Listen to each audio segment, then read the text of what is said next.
Hello, welcome to Quick Guide to Quantum Mechanics. Today we'll discuss about wave function. So the first thing, what is a wave function? Wave function is a mathematical description of quantum state of a particle. It's commonly denoted by psi. It's a central concept in quantum mechanics, providing information about the probability of finding a particle in a particular location or a particular momentum. So, when solving Schrodinger's wave equation, the wave function is representing the quantum state. Now the question is, from where the wave function concept comes and why it is important for quantum mechanical systems. Now to explain this thing, we'll start with the basic idea about atomic system or the microscopic system or with the quantum particle system. So it starts with the Bohr's model. So in Bohr's model, it was considered that a particle, which is electron, and it is having a discrete energy, a certain discrete value. When light falls, it can transit from one state to another. So anyway, it is related to some waves. Now, de Broglie comes with some idea. He uses the concept of wavelength to explain or to modify this atomic model. In our school days, when we read about Bohr's model, it was limited for the lighter atoms, hydrogen or lithium.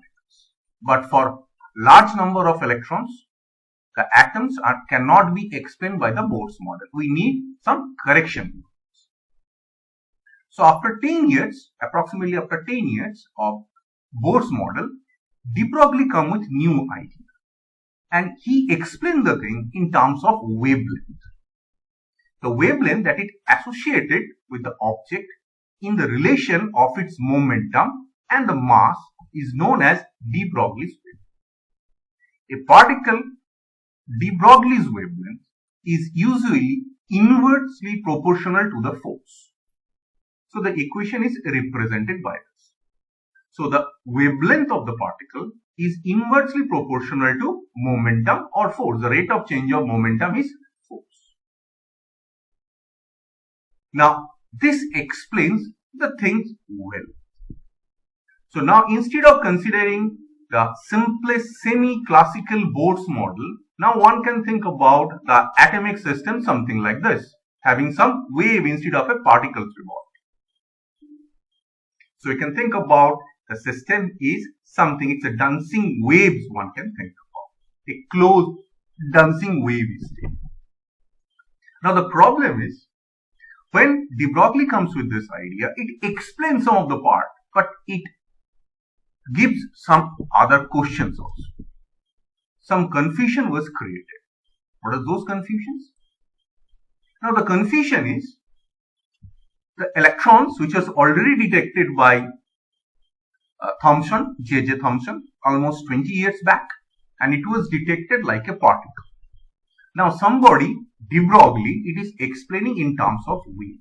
Now the concept is whether this will be considered as a wave or a particle. So these are the most important conclusion of that era. It's electron, a wave, or how particle can be a wave. This was solved by the concept of superposition theory. So what is that theory? The superposition of an infinitely large number of waves of slightly different frequencies and wavelengths is known as wave packet. Now, instead of representing the quantum particles as particles or wave, now we're going to represent the thing as wave packet. And what is that wave packet? It's basically superposition of large number of waves of slightly different frequencies or wavelengths. Now the question is, what are those waves?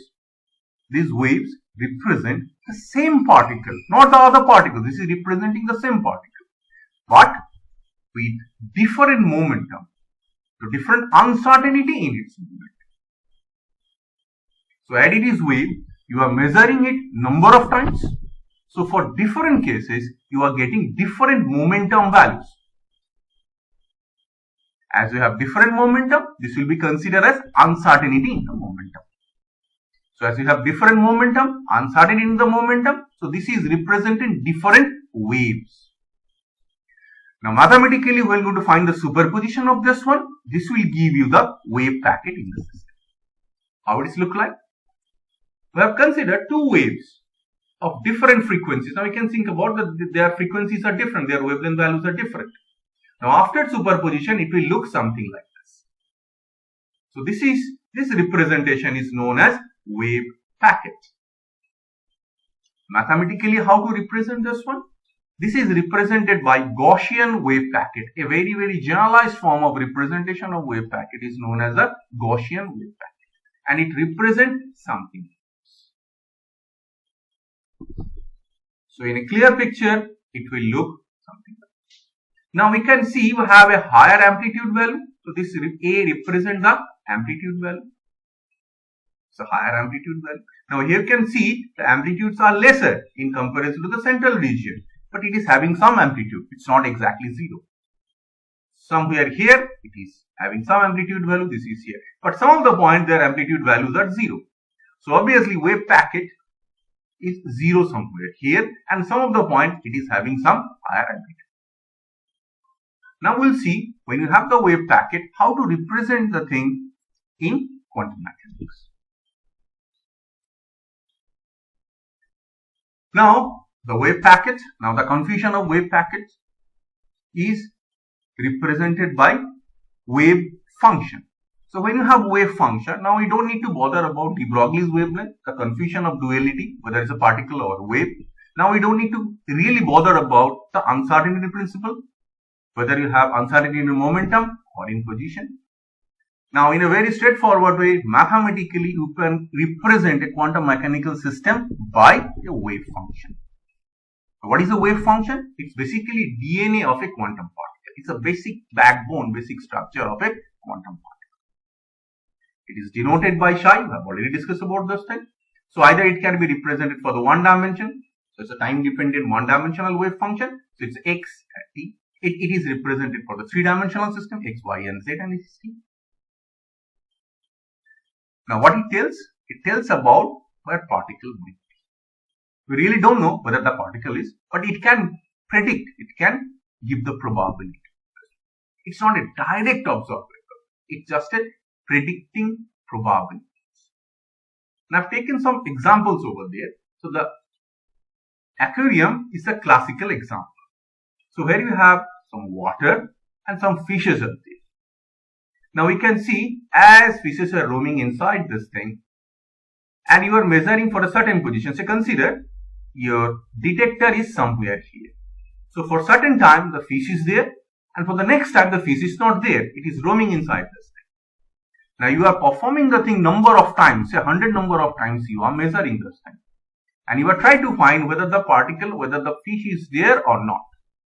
So in some of the points you will get the fish is there. In some of the cases you will say fish is not there. Now we will have a set of value. This will be represented by the wave function. And from this you can find the probability. But the most important thing, now that particular wave function is represented for this particular system. Now it varies its probability, it varies its amplitude depending on the position and time. But it can be represented the whole system. The same way you have a one-dimensional system where you can see the probability increases and probability decreases at different points. It's a function of time, so it's space and time. It's a two-dimensional system. Now the peak values gives you the higher probability of finding the things.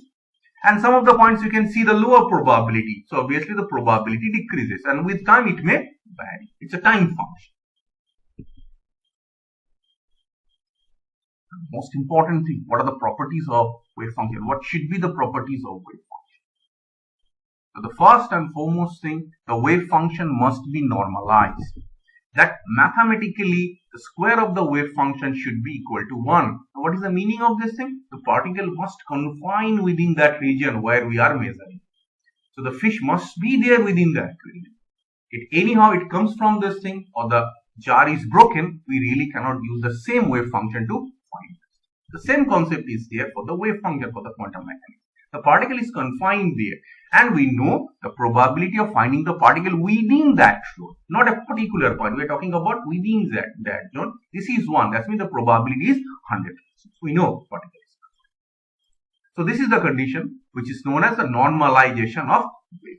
So mathematically, within that limit, the wave function square is equal to 1. Now the next point, the wave function must be finite.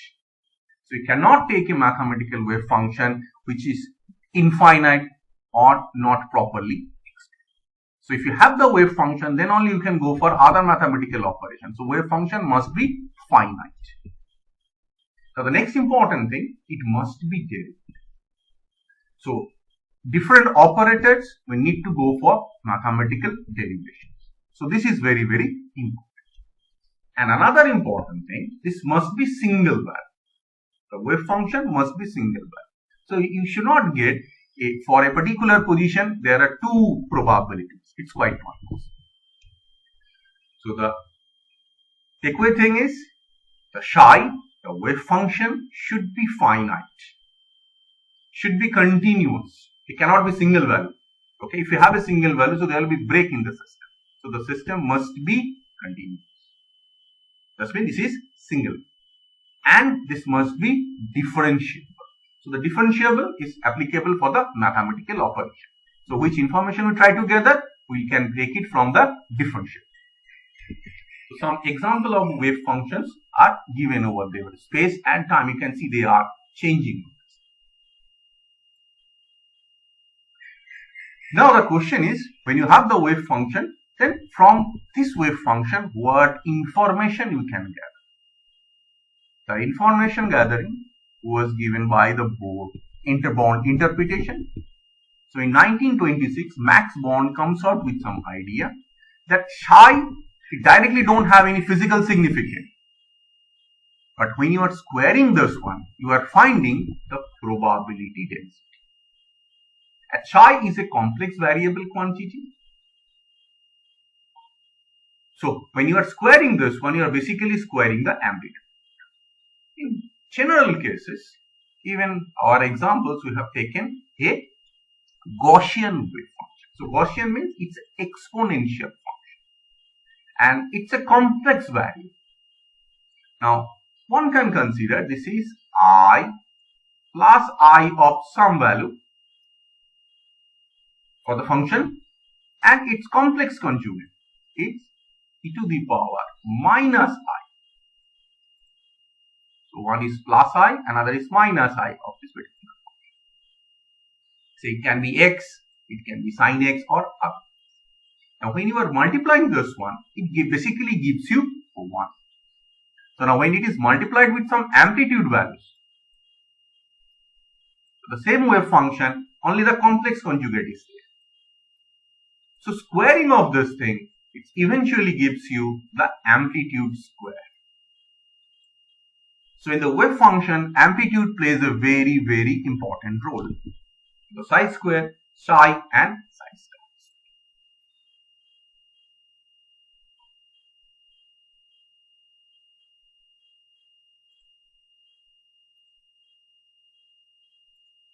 Now a simple example. It's a potential box problem, a one-dimensional potential box problem. So within that thing, 0 to L, the particle is confined. A quantum particle is confined. Now again the confusion whether this is a particle or this is a wave. Now first thing, we have represented by classically. So you can have a red dot, a classical particle is there. Now, how to represent it wave function? You need to solve the Schrodinger wave equation and you need to get that wave function. When you are solving this one, graphically wave function will look something like this. So this is for n equal to 1, you get it for n equal to 1, you can get it for n equal to 2, you can get it for n equal to 3. So you can see it's a part of a sinusoidal function. And the next part is the probability, the squaring of wave function. So obviously when you are squaring this one, so obviously there will be no negative sign, you have both. Now there are two positions. You can see n equal to 2. For n equal to 1, you have the maximum probability somewhere here. For n equal to 2, now you have two possibilities. For n equal to 3, you can have 3 probabilities. You can increase that. Mathematically, this is the wave function for a potential box system, a normalized wave function. So this will represent the particle confined in a potential box, 1D potential box. And the energy is represented by this. It's a function of n. So you can put n equal to 1, n equal to 2, n equal to 3, and for the higher orders. So this is the basic idea about the wave function. Solve the Schrodinger equation, get the wave function, normalized wave function, and you can also get the energy from this. Then you have all the information required. Now, the case we'll talk about is the superposition state. What is the meaning of superposition state? Now we can see a single system, single wave function. Now we can think about different discrete energy states.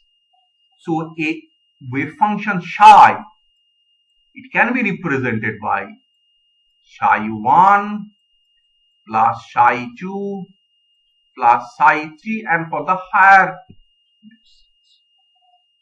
So a wave function psi of this particular system is basically representing the superposition of different states. Psi 1, psi 2, psi 3 accordingly for the higher.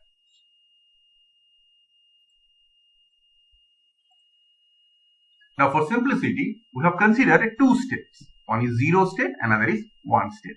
This is used in quantum computation. These are the known as quantum bits or qubits, 0 and 1. So the wave function is now represented by 0 state and 1 state, where alpha and beta are the complex. One can simply think about these are the amplitude of this wave function for the particular state 1 and for particular state 2. So a state, a whole system is represented by two states, alpha 0 and beta 1. Now what information we can gather from some of the examples? So now you have measuring probability psi, say alpha value is 3 by 5 and beta value is 4 by 5 for the basis state 0 and 1. Now the question is, what you have to find? The probability of getting result 0, whether this will be 0 or 1. For the probability of getting result 1. And what state does the system collapse? Now there are two things, either head or tail. So when you are in the toss, whether this is a head or tail, what will be the probability? This is given by that superposition. The solution is, okay, obviously solution is to squaring this one, the max bond interpretation. So when you are squaring this one, obviously it will become 3 by 5 whole square, 36%. And 4 by 5 whole square, it is 64%. So 100 times you are measuring the system. So you have a probability of 36% to getting 0 and probability of 64% getting 1. Whether this is 0 or 1, it will depend on your measurement. So the statement will be after measurement. If you got 0, then the wave function collapses to 0. That's means this is 0 bit. Now if you are measuring this one, you got the measurement value 1. So that means the wave function, it collapses to 1. So this is the concept of quantum mechanical system. So the whole system is represented by superposition. But when you are measuring, so you will get only one result. It's certain. And we need to repeat it number of times. So you can see one case is 0, another case you may get 0, and then after measurement, after the third measurement or fourth measurement, you may get 1. So you need to have a set of values, find the average, and you have the probability. Next comes symmetric and anti-symmetric wave function. Now for all earlier cases, we are considering a single particle. Single particle having different wavelength. So we have the superposition of all these things gives you the wave packet. Now we have two particles. That means you have two wave packets. Now how to represent the thing? So there is one possibility of being symmetric and another possibility which becomes anti-symmetric wave functions. So when they stay exactly same, so this is symmetric, and it changes sign, it becomes anti-symmetric. So we are considering two particles are described by coordinate x1 and y1. So wave function, I'm just representing x1 and x2. So x1 and x2, two positions here. So in simple way, so for the symmetric system, x1 and x2 will become psi x1 and x2. If you change its position, it is same. Swipe particle, there's nothing. It's the same thing. The example of this type of particles are the boson particles. How does it look like? Considering two single particle state of phi A and phi B. So how the wave function will be represented? The wave function will be represented by this expression. Psi x1 and x2, phi A x1, phi B x2 plus phi B x1 and phi A x2. And obviously 1 by root 2 comes from 1 square plus 2 square. For two states we have, it is under root 1 square plus 2 square. This will give you the normalization. Now the second case is the anti-symmetric case. Psi of x1, x2, this is equal to minus of psi x1, x2. If you change its sign, swipe the particle, it flips the sign. How does it look like? This will look something like this. Psi x1, x2. Now it is for the two single particle states. This will be phi A x1, phi B x2 minus phi B x1 and phi A x2. Now there are two representations. For the symmetric system, this will be plus, and for the anti-symmetric system, this will be minus. Now what are the consequences of this symmetric and anti-symmetric particles? Now, this is for the fermion particles. The anti-symmetric thing is for the fermion particles. So now for the fermion particles, if both particles are occupied the same state, so what will happen over there? So mathematically phi A is equal to phi B. Same states we are talking about. And you have placed two particles in the same state. So what will happen?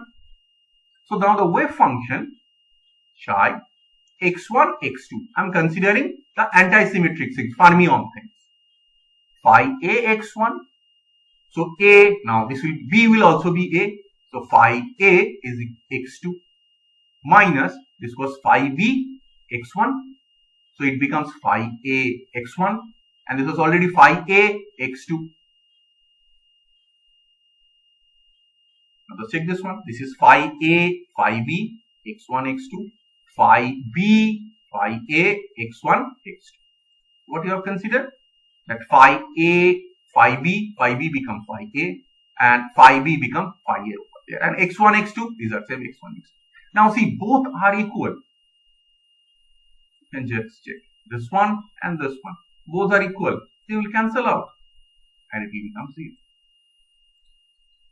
So what happens? The wave function vanishes. So whether this probability is possible or not, obviously it is 0. So what is the conclusion? The two fermion cannot occupy the same quantum state. If you have an anti-symmetric wave function which is applicable for the fermions, so two fermion particle cannot occupy the same quantum state. So in this case, phi A, phi B cannot be equal. So two particles cannot. And this is known as the famous Pauli's exclusion principle. Now see, it's a symmetric and anti-symmetric boson and fermions. So one is for positive, another is for negative. So in this case, you can place any particle over there, phi A and phi B. It's not a problem because this is a plus sign. So any particle you can put in the any state. Whether you really cannot put two particles, you cannot place two particles in the same state. So the wave function will collapse. This will be 0. Wave function will vanish.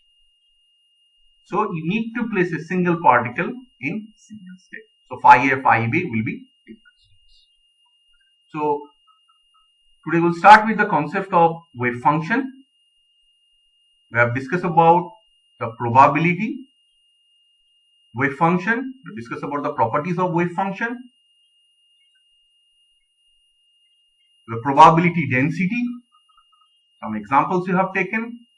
We have talked about superposition. Now after superposition, when you have the measurement, it will collapse with either one of these states. And if you repeat it number of times, you will have the probability distribution over there. Now the next part we have discussed about symmetric and anti-symmetric wave function. And the most important conclusion from symmetric and anti-symmetric wave function is the Pauli's exclusion principle. So wave function will vanish if you have two particles in system. Thank you.